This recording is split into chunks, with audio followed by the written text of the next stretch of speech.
Yes.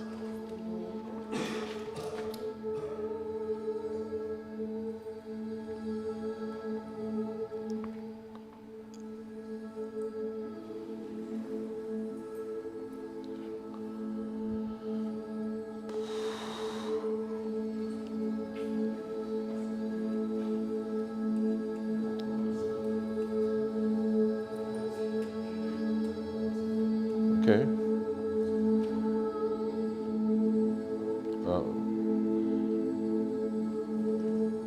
I'm waiting for your confirmation. I mean,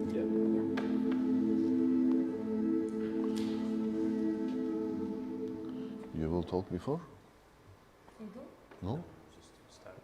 I just start. Okay. Should we? Okay. Hello.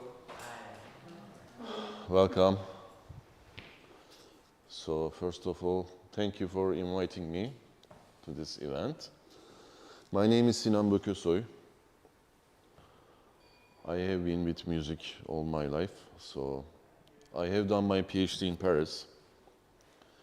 Now I'm based in London. Before my PhD, I was producing music. I was a music producer. So since late 80s, I have been engaged with the music technology. And I have been in sound installation art, also sound design. But almost for 15 years, I do develop professional audio software. And today, I'm going to talk about sonic architectures, which involve also a couple of my softwares which I have developed. I know that it's a bit different from architecture of sound. So if you think, so architectures of sound is not the same with sonic architecture. But the words are the same, at least. So, and I want to talk also about the spatial interactions which I have implemented in these softwares. So, as you know, sound is hosted in a space. So, without the space, we don't have the sound. So, I'm not talking in real space. In space, we don't have sound, but we need an architecture to host the sound. But interestingly, these architectures are not built ideally to host the sound. They are built for us. So in order to make them properly sounding, we put some absorbers, diffusers, so handle the space so that it sounds better. So recently I have developed a reverb.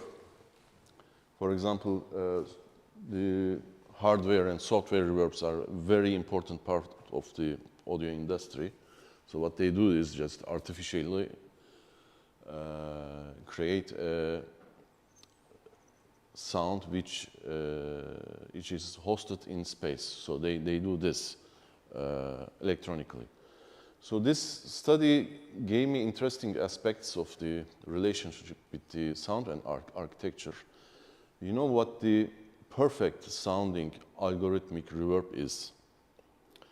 It is the space where each dimension is a prime number. So prime numbers are like 1, 3, 5, 7, 11, 13, 17, 21, 23, it goes like that. So numbers which are not divisible, also which are not multiples of any other number. So if you could imagine an architecture where each edge is prime numbers, then you would have the perfect sound, perfect reverb in it. But we can't have this. However, we can do this mathematically in a software. So in this software, for example, the user changes the reverb decay length in seconds. So then the software tries to find the closest prime numbers which can match this reverb decay. It's not exactly that number, but it tries to find the prime number. So furthermore, we use loudspeakers to propagate sound or make it louder in a space or in an open space also. A loudspeaker is one of the most important tools actually in the history of civilization. So it's like, it means speak loud. I mean, politics, religion, entertainment, without the loudspeaker, this was not possible. But what does a loudspeaker do? So in a space, its purpose is directing the sound directly to your ears. So you see each loudspeaker is assuming that you are in the center and it's looking towards to you. So it neglects the architecture. So a loudspeaker also sends some signal backwards and then that they reflect from the walls. But these are artifacts. We are not interested in that. We don't want them even happen. So we are interested in the direct sound of each loudspeaker here. So we have, I guess, now eight speakers. So there are systems which full dome speakers, like 32 speakers, even more.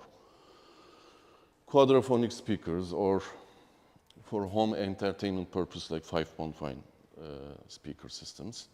So, or just headphones, which kill at all about acoustic space. It directly gives you the sound. So, and we directly feed the speakers with our sonic content so that it composes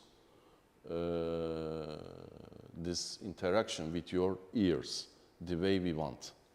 So it's part of the composition. In a basic system, it's left and right. So most of the recording industry is based on left and right audio. But now in experimental electronic music or theater creations, we use highly sophisticated ambisonic production systems. So the way I want to emphasize the sound is not just through this acoustic relationship, but also use the three-dimensional space and interact the sonic objects in that space. So how do we perceive our world? So we, according to our perceptual organs, like eyes and ears, we only filter the existing world. So we see only a filtered version around us. A cat sees something different, a snake sees something different. So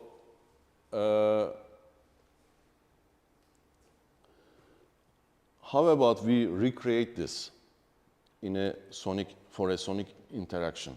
So we can create a world where the objects interact to create a sonic architecture. So I want you to show you some software. And the first one imagines waveforms, not these ones. You know, a waveform is a 2D image on your screen. But imagine this 2D image like a three-dimensional planar object, but meters long. And imagine you can bend this and then interact with that with some kinematic actions. So each waveform in that system becomes a three-dimensional object which can interact with each other. So this software is exactly doing that. It's called star waves.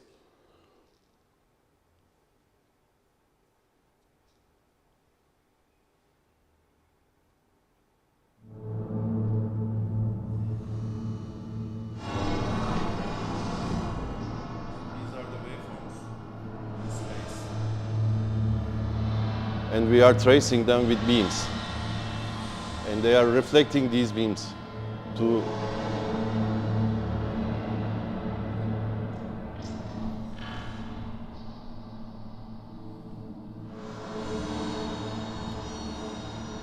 and it's a three-dimensional space. We are the camera. And let me show you some other possibilities.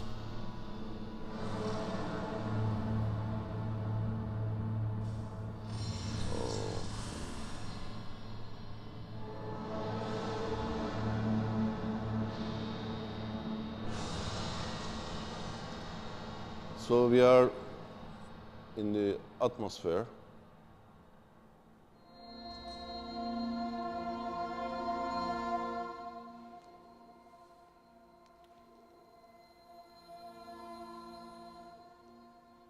It's spreading particles, each satellite.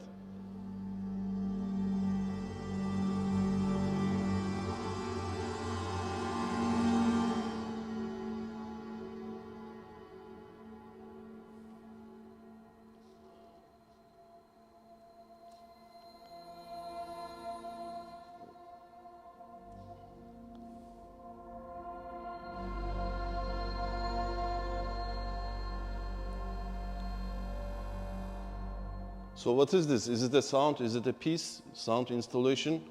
No, it's a sonic architecture. So it has its limited universe with specific rules.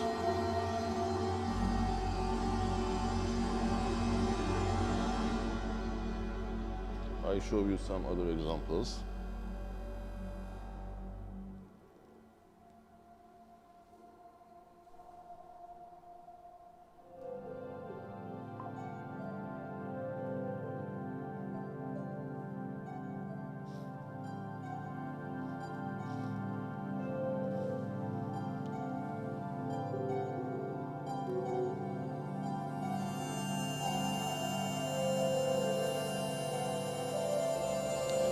So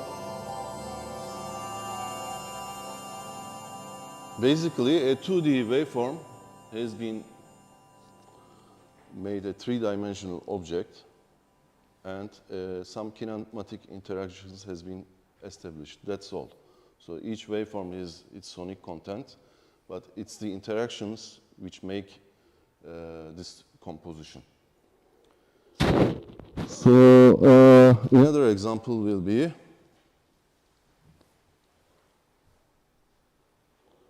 creation, which uses the invisible force of gravitation. So the gravitational force is maybe the primary force which has constructed our universe. So here I do use this around some objects, and then there are particles which create each of them has also a sound, and then we will listen now some interactions. For example, beginning and bang.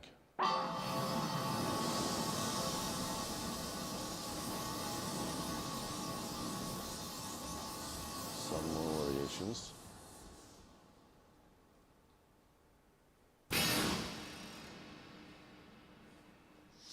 Another variation.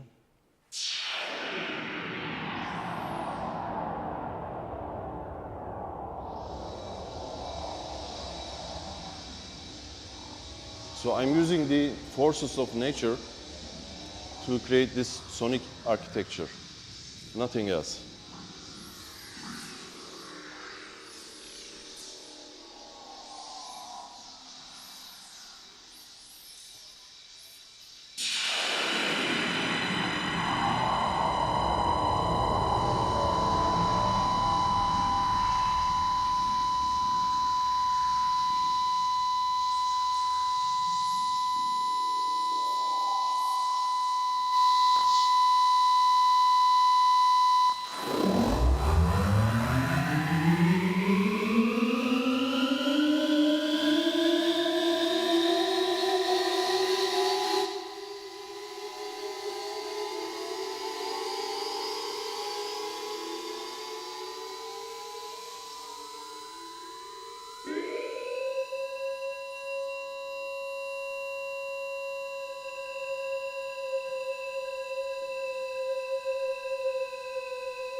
So you have another idea. The next one is called protean. It uses fluid dynamics, but in a non-gravitational space. So there is no gravitation, and the particles interact each other, and we create the sound only from these interactions. So let me start with this.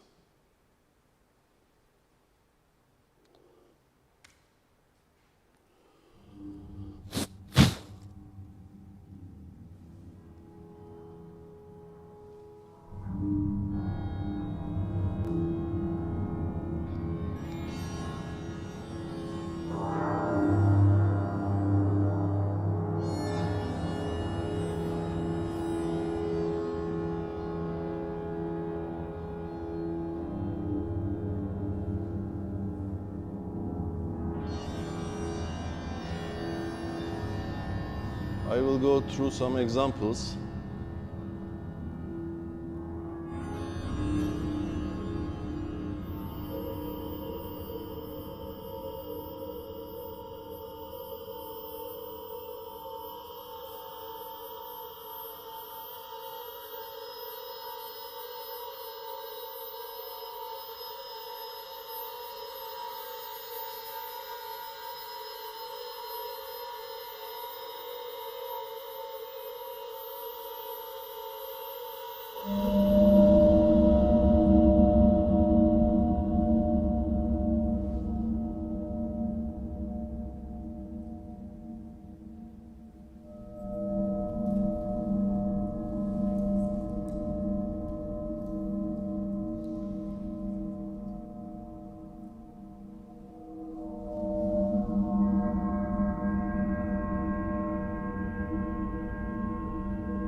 Okay, this was quite some experience. Any questions so far about what you are experiencing about these sonic architectures? They are all software-based artificial environments. So made actually, I always assess this thing, try to build systems around very simple interactions first. So, sorry? Did you write this software? Yes, these are on my software. So they show important amount of audio-visual interaction, and also thanks to today's technology, it's available. I mean, like because our computers are that fast now, so this was not possible to do like when I was doing my PhD. So, and I try to always push the boundaries of available technology, and even the last one was very, very difficult to achieve. I had to use the GPU for calculations, and at some point I even thought really to trash the project because it was not really going well because of that. But then as soon as I could render the sound in GPU, and that became possible. So yeah, technologically it's always challenging to try these things. And I want to show you another example of sonic architecture. Where is this? There is another software which I have developed with my partner. So I have also a partner who is living in Tokyo. No license detected. Interesting. What kind of license? Ah, that's not the... All right. That was just a prototype. But I will show it on a video. Yes. So do you know this architecture? It's something. It's Philips, the pavilion of Philips in World Fair in 58 or 59. So designed by Xenakis, who is also a composer.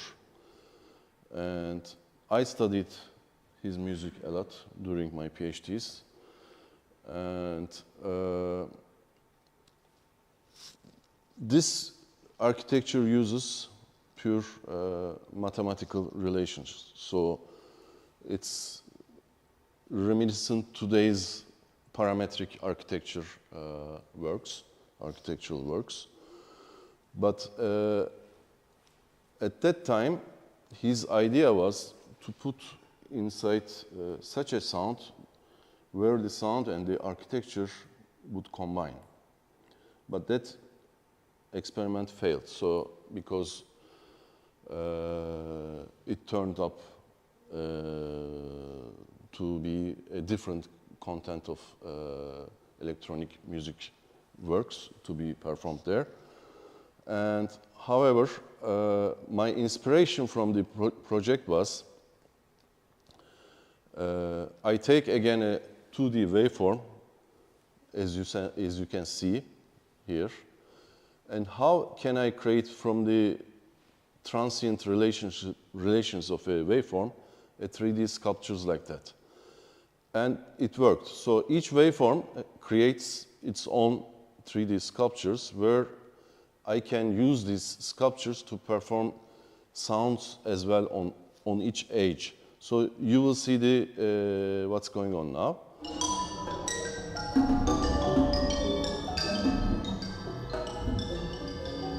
These are the drawings of the architecture.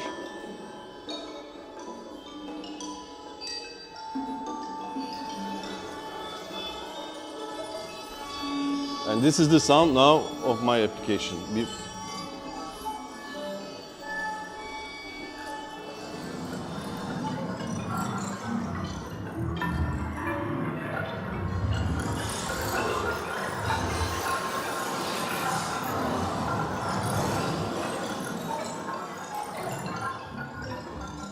And this is the Apple Vision Pro version.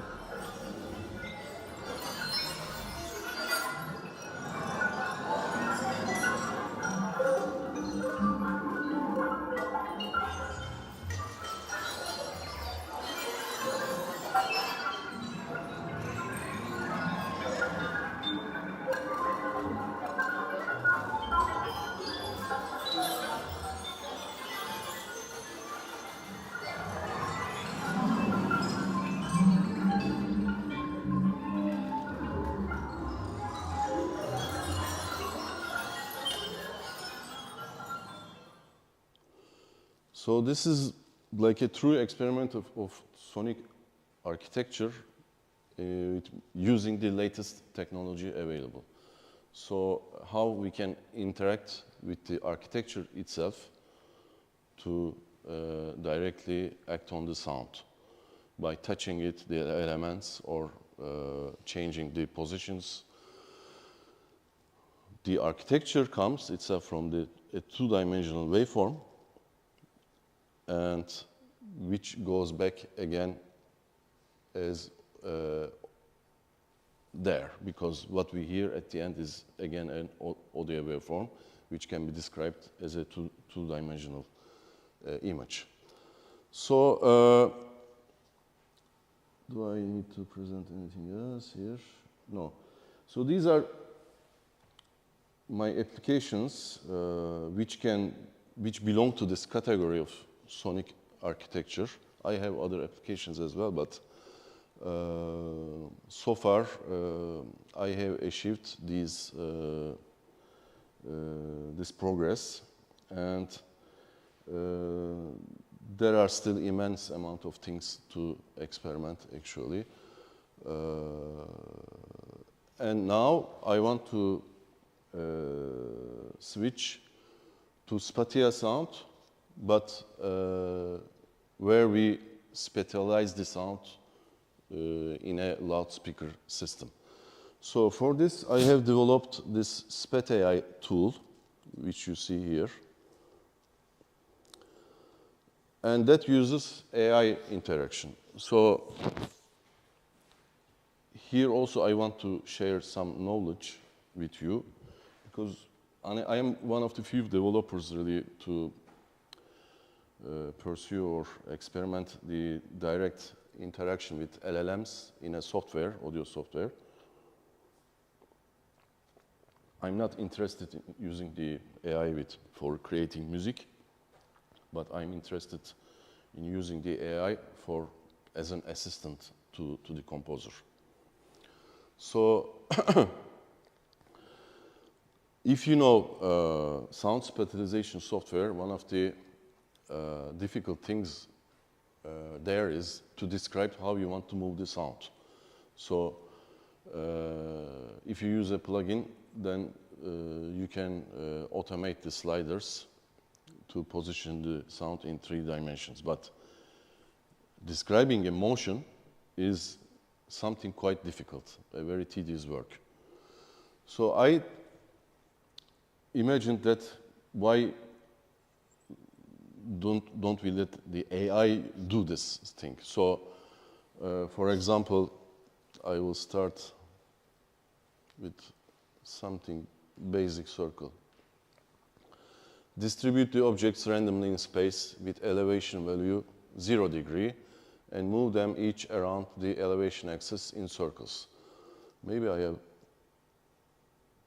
easier stuff, interesting.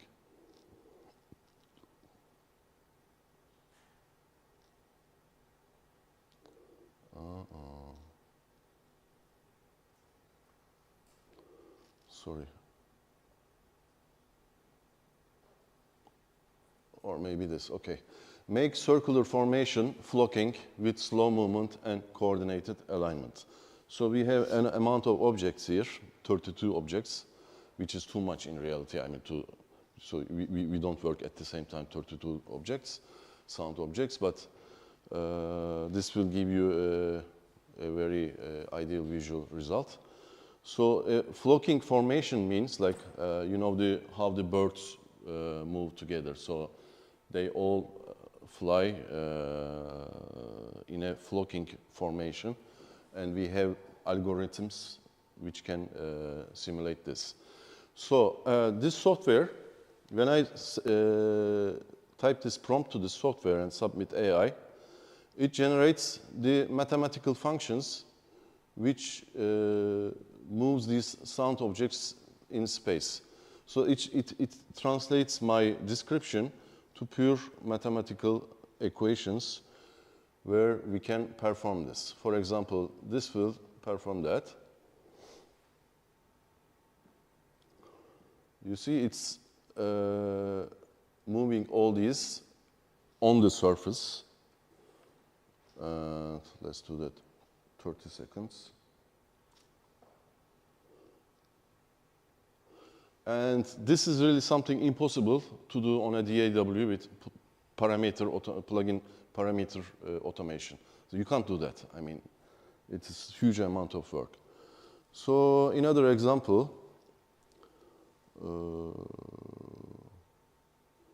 I mean, I have many weird things. Let's go back to this one.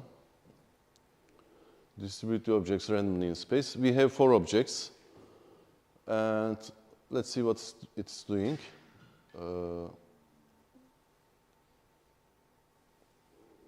So it's randomly circulating these objects and sending the data, the movement data. So it's not rendering any sound or acoustic information. It does just create the motion. And that data goes with OSC, which is a network protocol, to another software, which creates the sound. So let me see. We have this Reaper here. And I will introduce one by one the sounds. So we have 4 sound sources. Sorry. They are very primitive synthesizer plugin sounds. So the first one is this. Okay, this is one object. This is the second one. And this is the third one.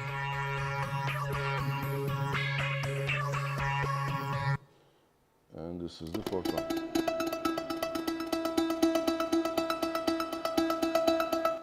Okay?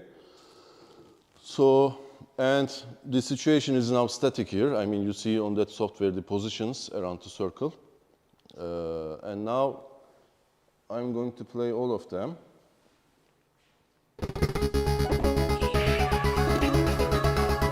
Let's start again. And then start the software.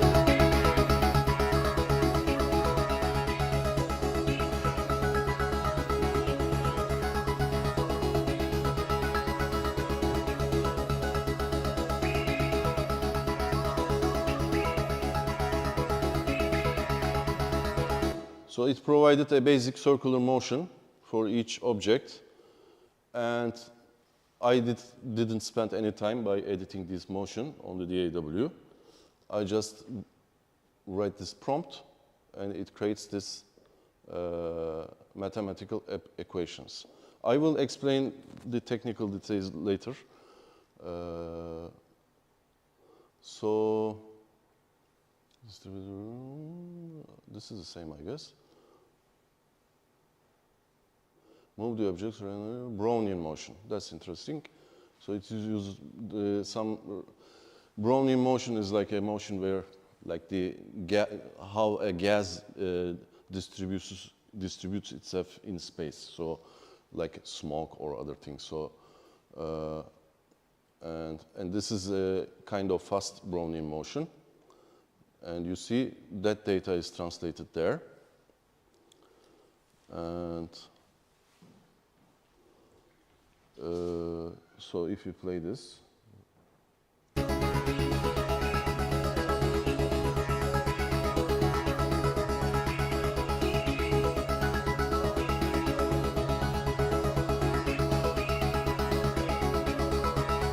I can scale it.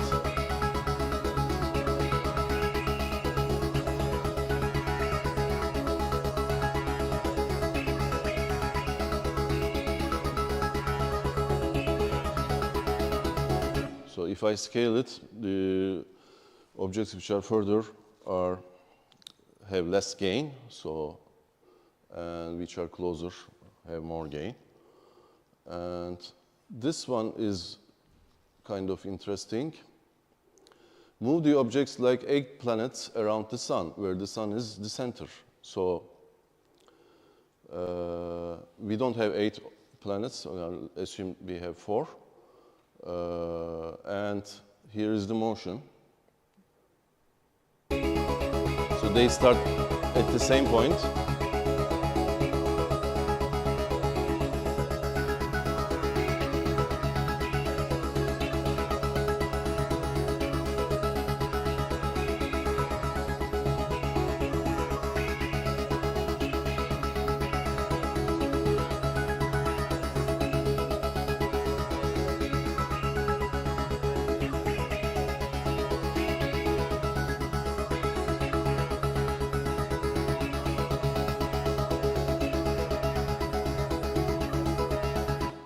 Okay. So I hope this gives you an idea. So we have many other presets like from my colleagues. You can also even type in the formula of a strange attractor and then it uses that. And it can address many different software, ambisonic encoders or hardware. So it's an important utility for creative use of sound spatialization. So how does this work?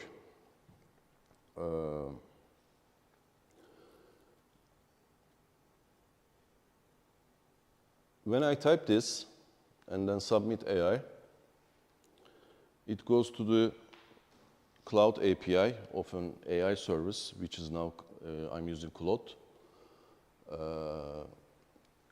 And I'm paying for this. So each time I send a prompt, it sends also instructions how to deal with this prompt. And these are like this. Up here. Sorry. So this is one of the source. We look now to the source code. And it starts like that. You are a 3D spatial audio movement orchestrator controlling multiple objects in sonic space. Generate JSON for spatial parameter changes and movement trajectories. So this is our main description. So I'm telling the AI what he should do. So you are a 3D spatial audio orchestrator. And there afterwards, these are the descriptions, what he should do, how he should behave with, when he gets a prompt, and how should he create a response. I mean, what are these mathematical equations to compose with. So these are all described kind of here. Linear path, curved path, smooth path, such things. And geometric formations, spatial parameter ranges, polar coordinate system, elevation, azimuth, and tempo rules, tempo curve format, tempo patterns. So this is where we teach the AI how to respond to the prompt so that we can use it in our own software. Otherwise, it can't do that without this. So each time I send my own prompt, like 2 lines of text, it does send also this one to the cloud API together as a package. And then it does compose its response, which is here. I mean, this is the human readable form. In general, it's a JSON file format, which is very widely used. And and then the application performs this. I mean, it's a performable mathematical equation.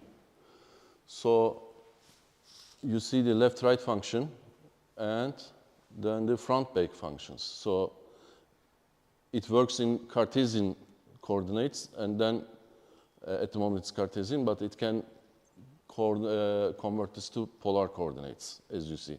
This is the polar coordinate, this is the Cartesian.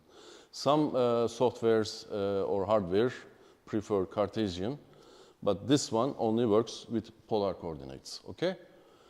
So each time I send these, the API charges me these input tokens. So the system prompt and my prompt.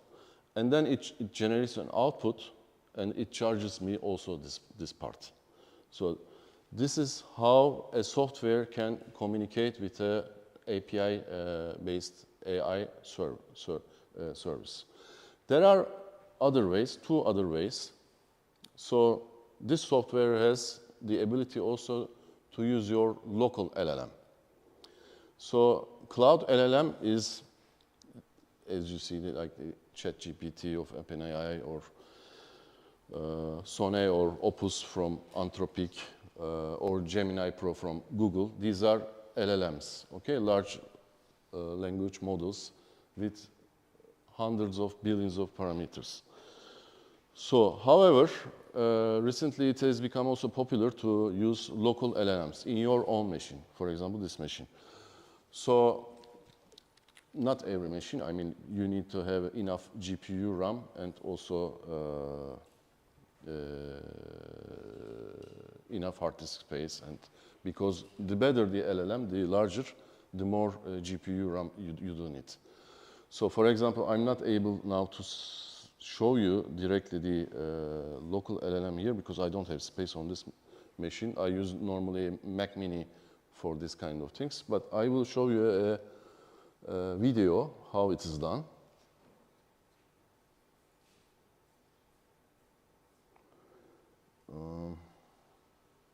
Yes. So the local LLMs you can run in some softwares. Imagine these are like a QuickTime player who can play a video. So this is this software is called LM Studio, which can run a local LLM. So you load these your models here, set some parameters, and that's it. So these are additional parameters you see, and the response also. I use here the Google Gemma 4 model, which is pretty good. I use one which has 28 billion parameters, and I forgot how many, maybe 20 gigabyte hard disk space. I don't remember really, around that. So it's not huge. And 8 gigabytes of memory, GPU memory is enough. So you see the model is selected here.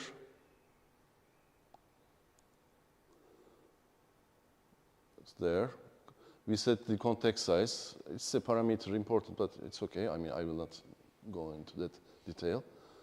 So SPATAL communicates with a URL address, local URL address, with this model. So before it was sending its prompt to a cloud API model through internet, but now it's using a local URL address, which is defined here. And I select local LLM, and then submitting the prompt, and it instantly has received the request because it's running on the same machine. And the model processes the request, and then you see the response. So for this, we don't pay anything because the LLM is working on the same machine. So if you want to avoid paying for your tasks to some service, you can run local LLMs. There are quite good, well-done ones which will fit to your requirements. For example, what is the need here? I mean, for such a task, you don't need hundreds of billions of parameters to run such a task, because here we still send the system prompt as instructions to the LLM, and then it takes them as a reference. So without using a gigantic LLM like Gemini Pro or Claude Opus 4.7, you can do with much less also the same task. But if you are using coding agents, for example, then you need very, very large LLMs. I mean, these machines won't be able to run these things. And what else? Yeah, it's showing the motion. Yeah, that's it. So a third way of using AI assistance in software is using MCP servers. So this I will show you on another application which I have done just recently, which is called Anemoy. So it's here. So do you know this speaker? It's called Eco speaker. It has 20 drivers. So this is the front part, this is the back part of the speaker. So, and you can generate beam formation on this speaker, which means you can direct exactly the sound 360 degrees wherever you want. I mean, you will ask me, so how about I'm directing sound? I can use also an ordinary speaker. I can direct. It's not like that. Because an ordinary speaker sends also signal to the back. But this one cancels the content on its back. So it uses, for example, maybe this.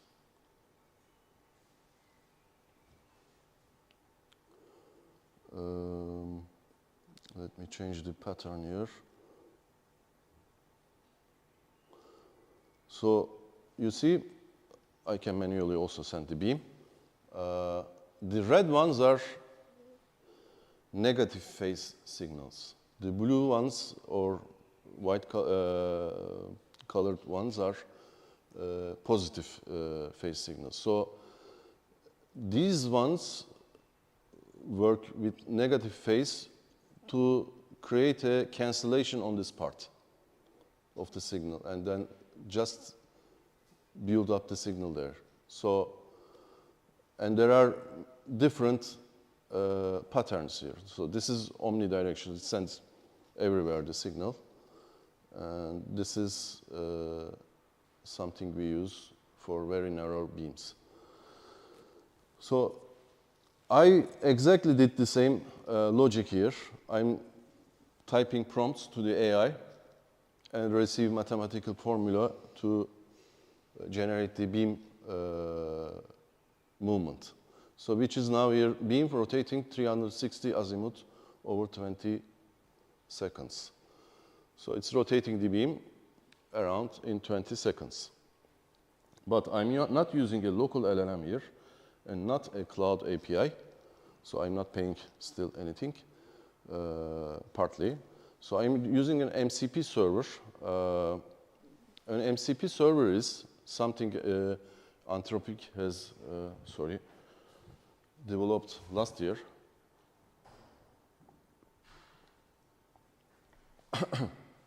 It lets you create a tool where the LLM can communicate with the software. So it's like an interface between the LLM, AI model, and the software. So we have an MCP server running here. So I can launch Claude desktop. I mean, Claude users know this. It's here. Okay. So let me go to the developer. These are the MCP servers now loaded in this desktop. And the EcoPerf is the one I have developed for this project. And that's the location in the hard disk. And what it is about is like, And what you need to do is just copy that to this configuration, Claude desktop configuration, this chunk of code, so that Claude desktop always loads this MCP server automatically when it launches, okay? So let's go back now. So assuming that I have already Claude subscription, which I pay like $24 per month, or there are also free versions, but I mean, I never used now. I mean, I don't know how they will work, the free version of it. So I'm, for example, create a trajectory. Let's take this again.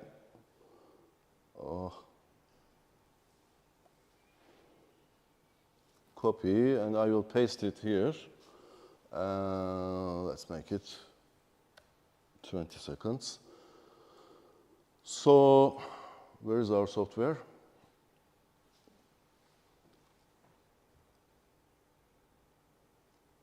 I will send it to Claude, and Claude wants to use the eco-right score spline from the ICO.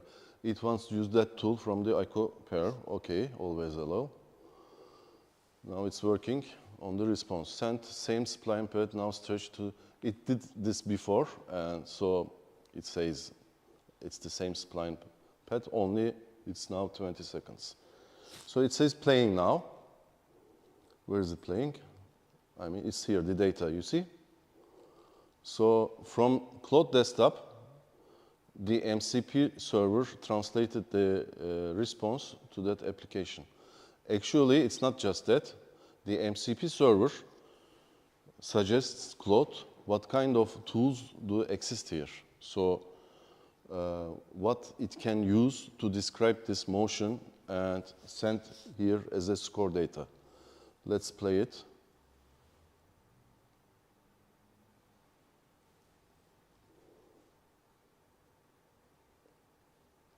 So this is the third way, but in a very efficient way. So you use your current account, Claude desktop, to communicate. And you use, of course, the best, with the best model available. I mean, the local LLMs are models which are less capable. And here I'm using now the Opus 4.6. Yeah, it's a very highly advanced model. So, and the other advantage in comparison to the Cloud API is this has memory. This has memory persistence. So you type something, you can add to the previous one. So you can develop your movement with the AI, consequently. With the Cloud API, you can't do that. I mean, you have to send the same prompt again. So this has an important advantage in comparison to this interface here, which is, yeah, this one. So, but what kind of AI services can use MPC server? Not all of them.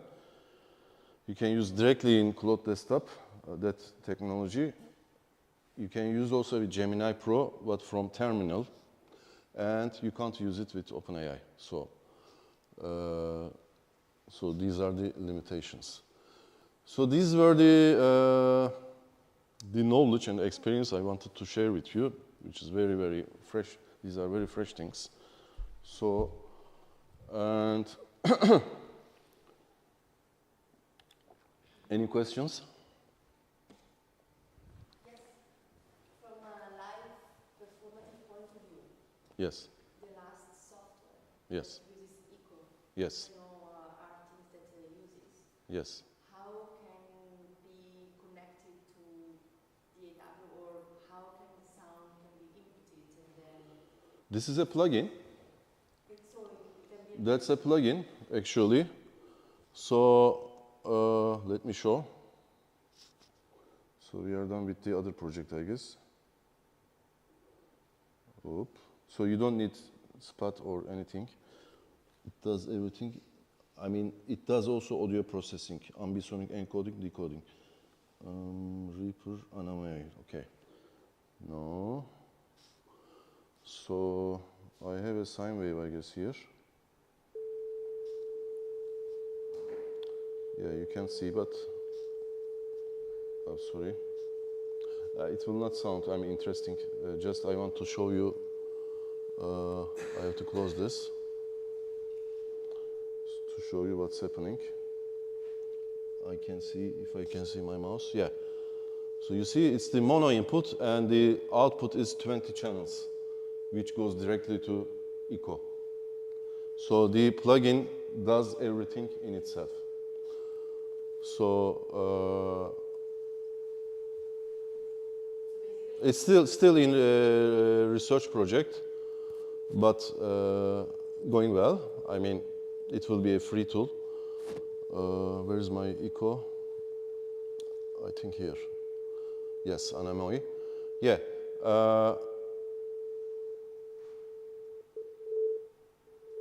yeah, I mean, I'm changing now the direction, but it's not ambisonically encoded now. I mean, but you can choose the radiation pattern, and let me stop this. Yeah, and it gets the signal. It does the signal processing. Also receives the movement instructions from the AI. So it's like the state-of-the-art tool. I mean, I believe a new age of software development is beginning also for audio tools, and using AI agents as an assistant, not for making music, but we have huge amount of possibilities to experiment with and use it as an assistant tool. But of course, most of the industry, I mean, like they are for now interested in other things, like copying, cloning a soprano voice, or composing a bass line for you, or creating a jazz piece directly with 3 lines of prompt. So, however, there are other possibilities. So, and it will integrate well where it does such kind of things. I mean, like creating a movement data, which is very difficult for us by doing by hand. So, and other things. So, this is basically my motivation in dealing with all this. It seems like you're still making tools for humans to use. Sorry? It seems like you're making tools for humans to use, but you're creating new interfaces that are, say, more complex things. Yes. And you could with a knob or a Yes. additional features, which is... Actually, I mean, I'm trying. I'm just, without trying or experimenting, you never know. First we have to do, and then, because there is also a behavior against AI. I mean, whenever I say AI, blah, blah, and some people automatically reject it, and I understand, however. But it's not here about replacing the artists, or, but it's the taking of the workload here. So, and you know, I mean, you can't expect from artists to know all these mathematical equations, or planetary motion, or what is the flocking behavior. So, and taking the workload, it's yeah, enabling a new thing that you couldn't do. yeah, So it's not just, oh, I don't want to do this again, yeah, but specify all that geometry. yes, How would you do that? And yes, elegantly yes. So it has the knowledge of all mathematics and physics and chemistry, which is nice. I mean, which we do use. I mean, I'm using all the time in my work. AI also, from coding to learning new things. So for me, it's an excellent period of time to develop some new stuff. So, however, it's also a tough moment to stand out and then sustain this kind of work, because a lot of bad examples cancel good works also. That's, we have to live through, yes. Are you passing the AI, let's say, the flocking model, or does it have that model? Good question, both of them. So a Claude model has certainly a lot of knowledge. For example, the solar system, it knows. I mean, Mercury, all the planetary information, or how the orbit, details of orbital motion, so it knows. But you can go further than that. I mean, with flocking, I have also created some part of system prompt to instruct. You do this more to define the reaction of your own software to the prompt to teach the AI how to generate the data for your software. So if you need some specific behavior, you can describe these things. But very large models, of course, know what flocking behavior is. You can let the AI even write that part of the system prompt. So, because I'm not mathematician either, so. So is the destination for this then that ultimately, say, I could take the system, Yeah. I could ask it to do all kinds of movements that you've never thought about? Yes, So I can that's tap possible. into the AI. I sometimes, for example, ask him to generate example prompts so that I can test with. So I'm lazy. So, and then I ask the AI, for example, to test this software, I can ask, okay, you know a lot now about the software, why don't you create some example prompts? Yesterday I was in Adobe in London. It was a creative AI event. I was invited. So a researcher from Google, his research was creating chess puzzles on the AI so that chess players can practice. So it's similar. So the AI learns, they have previous research on, of course, they have the best chess players. So his research was creating chess puzzles, like a book of chess puzzles with the AI so that the humans can practice. And then he showed the comments of professional chess players, and they liked it. They found it very creative what the AI did. So it works. I mean, today we have this technology. So we have, yes. So if the user is training the learning language models and you're using Claude API or whatever API you're using, does that then feed the data infrastructure, the harvesting data for Claude as well, the more you use it? Because you know, like using Claude, which is open AI infrastructure, the deep learning goes somewhere, right? Because you're using API, so the user, however they're asking or training the learning language model, that's also feeding back to Claude, right? Like it's going to. Oh, I think so. I mean. Yeah, because it's training a model. They do it from time to time, yeah, but not instantly, I guess. No, but I guess so, you're feeding a model still, right? So it's period from, they take this current experience to train it, and then fine-tune it. Someone is doing the fine-tuning. It's humans are doing the fine-tuning. I mean, also I'm spending hours and hours and hours to do the fine-tuning. So it's not arriving instantly in that level. So I'm testing the response, what's working, what's not, and then it's the fine-tuning process, which is, and there is no shortcut in that. So I have to do that. So no, I was wondering to know what I don't work for these companies, so really I can't know the details. So, and yeah, I mean, I started from sonic architecture and then spatial sound, and then the current technologies which can interact with us in a useful way. Any other questions? I mean, we are not stressed, I guess, like you know, so, and yes. Thanks for sharing all this technology, which is very new to me. Yes, thank you. Will there be a sound demonstration and light kind of experience for us today? Because I'm actually expecting some sort of like immersive experience today. I have one application which can render sound. Sorry, because when I see your promotion on Facebook, I noticed there is an artist called Florence To. Sorry? Florence, who is going to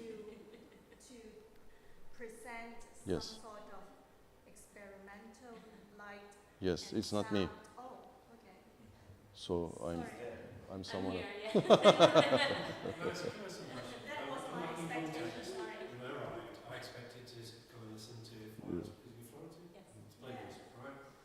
Yeah. And I walked in and saw this, and at first I was quite cynical, but then when I heard you've written all these softwares, Yes. fell in love with them. I'm a software engineer. Yeah, thank you. did graphics at college, I'm an engineering director now, I'm into music.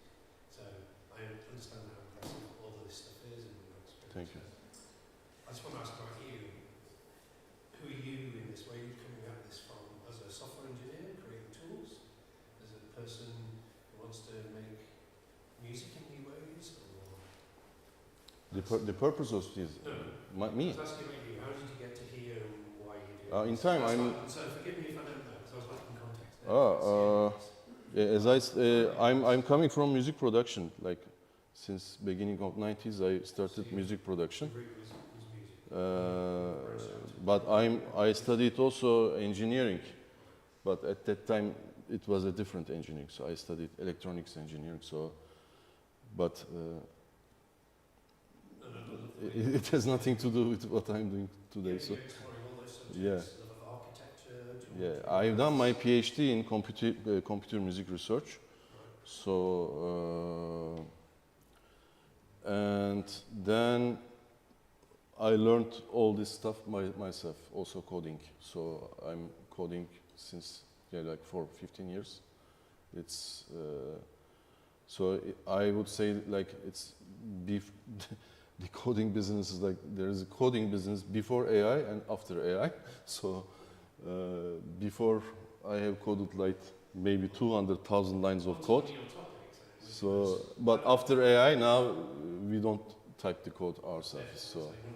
So yeah, we all these senior developers now they don't type their code. They in companies as well, even in Apple, Google, all these teams they don't code anymore. They use AI to structure the code. So I get your point about I don't want AI to make music for me, and you're making tools for humans. Yes. Because that's the enjoyment of creativity, right? Yeah. But programming is also really creative.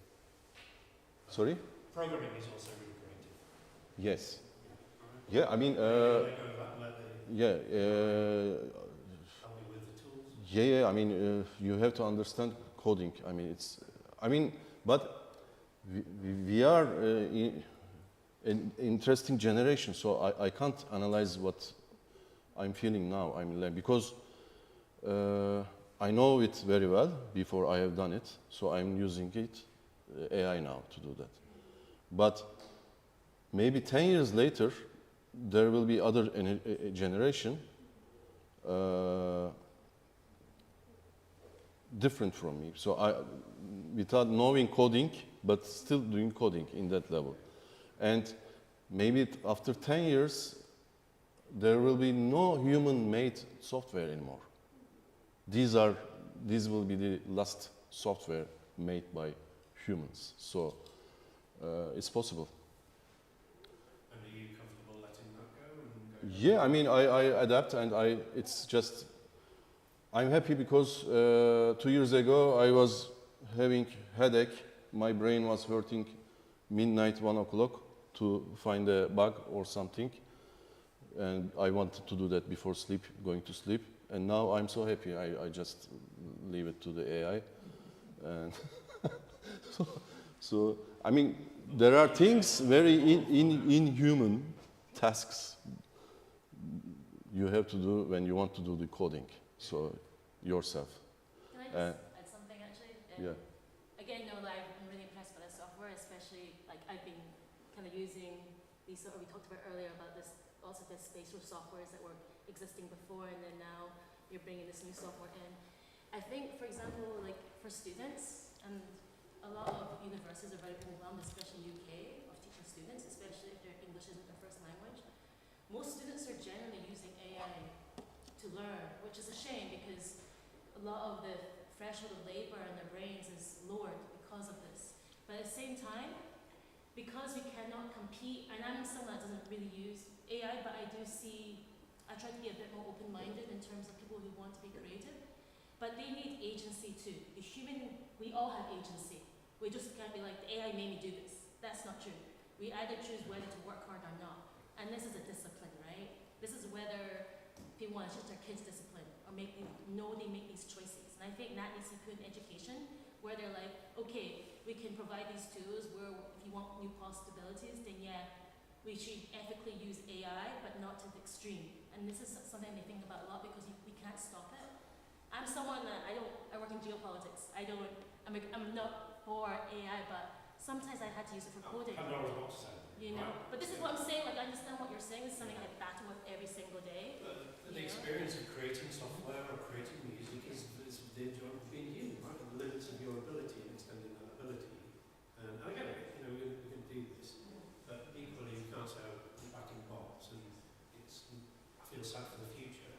Like, we don't ferment all our food or make our own bacon like we did 100 years ago, right? And we are aware of this because we come from a generation before the internet, right? We know what that was like before. We know the labor it took to learn about spatial sound. We learned how to code before it was like telling the AI we can code, right? We know that labor. Most young generations do not. That's the sad part. So let's see what it's going to be like. Yeah. So do you jam? Sorry? Do you jam with your softwares? Yeah. I mean, I created sound installations. And I'm thinking to join some live coding sessions in London with my software as well. You know, live coding is, so you're on the stage, you do coding, and then the sound comes. I mean, the audience is around you. So, I mean, like there's a screen, and people see your code. And then, but I mean, it's not just. Yeah, I will command my tools during live coding session. I want to try this. Yeah. Yes. So that's exactly. So that's my plan. I mean, everything is also about with me. The problem. My problem is the time. So I have to do many things, but. My problem is finding the time so to do all these things. So that's honestly one thing AI would help. I thought, but it didn't happen. Now I'm working like in 4 projects together instead of 1. So it's like we want to keep us busy. That's our problem. So we just don't want to stop. So yeah. That's the problem. Yeah. So AI is taking a lot of workload off our shoulders, but what do we do with that time? That's the question. So I have to solve this part too. Yeah. Yeah. I mean,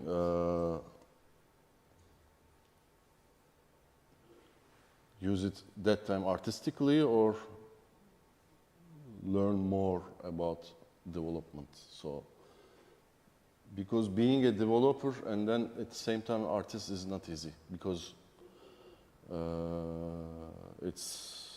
I like creating these tools very much. And I find them also like each of them is, I treat them like an artwork. So with visual design, sound design, design. So it becomes an art. So behind there's a code, but the experience is on that level. So, and that is very satisfactory for me. So, and I'm mostly lost in that universe. And I like creating, and thanks that I have never, I'm suffering with finding ideas. So the only problem is, again, the time.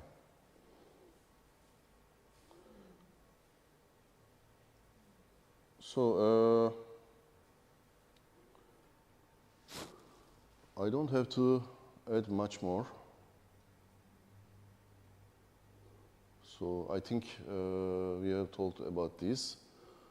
And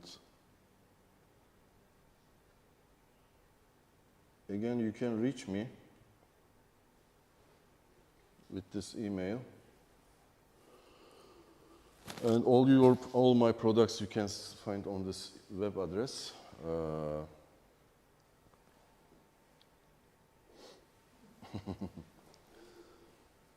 What do you think? So should we? I mean, thank you. Thank you. Thank you. Thank you. Thank you very much.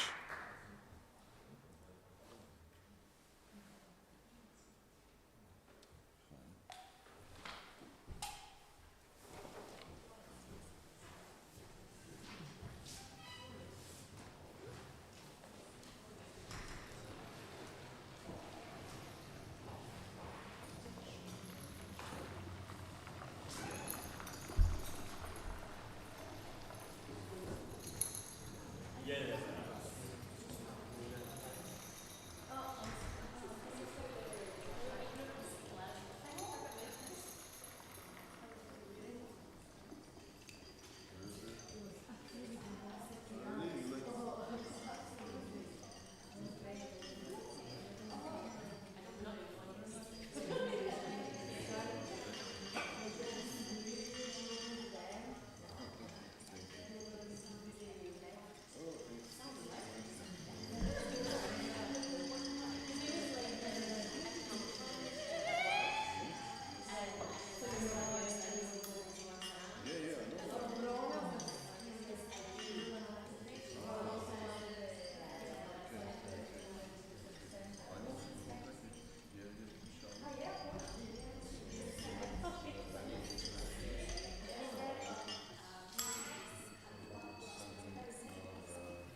All the light is too much.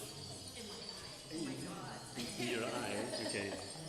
So how do you want to... Where's my face? Okay, All right, okay. Right there for your cat. Oh my god. how do you want to... Because like I'm gonna be going at like. Oh, I see, okay, Yeah. okay, okay.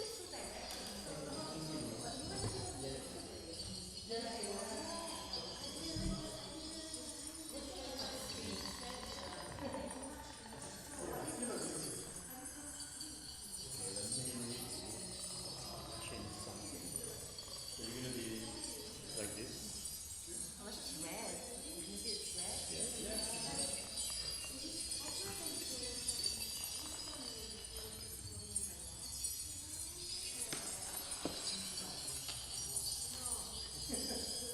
Good.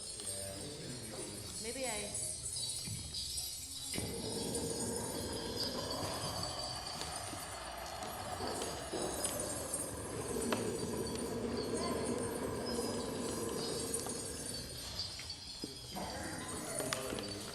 Yep.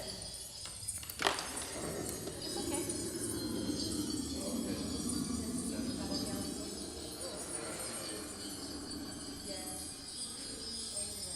Oh, Jesus Christ. It's too much? Wait, no, I'm not moving this way. I'll never go that way. Right. Yeah, I think it's fine. Maybe I just.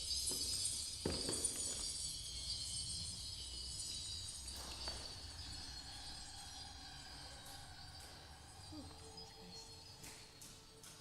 Okay, what am I doing?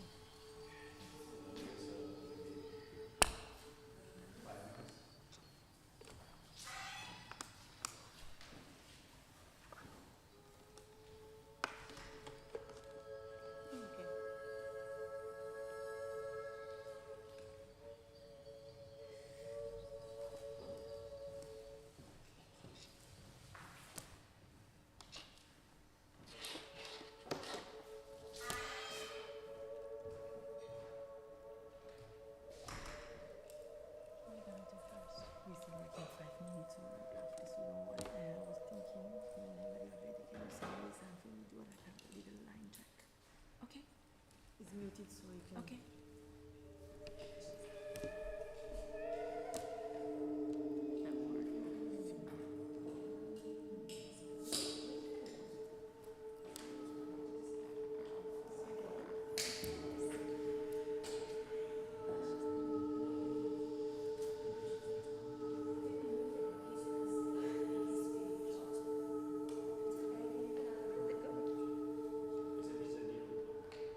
Thank you everyone for coming. I thought I would talk a little bit about the sounds I'm going to be making tonight, and I'll first talk about this sculpture. I started building these sculptures around 4 years ago, like focusing on the physics of a bird's syrinx because of how far the sound travels in the sky. And each side has a few microtones, and you will hear it when I play tonight. And I want to mention sculpture because my research work progressed into doing more research investigation in a geopolitical context. So there are some field recordings I'll play from my recent field work in Palestine. I was recording the soil, the electromagnetic frequencies, but also my field work is very much focused on electromagnetic interference and infrastructures. So this is the first time I'll play some of the field recordings, which are quite intense. But first, the sculpture will begin. But please, if you have any questions, just come up and speak to me. Thank you.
Thank you.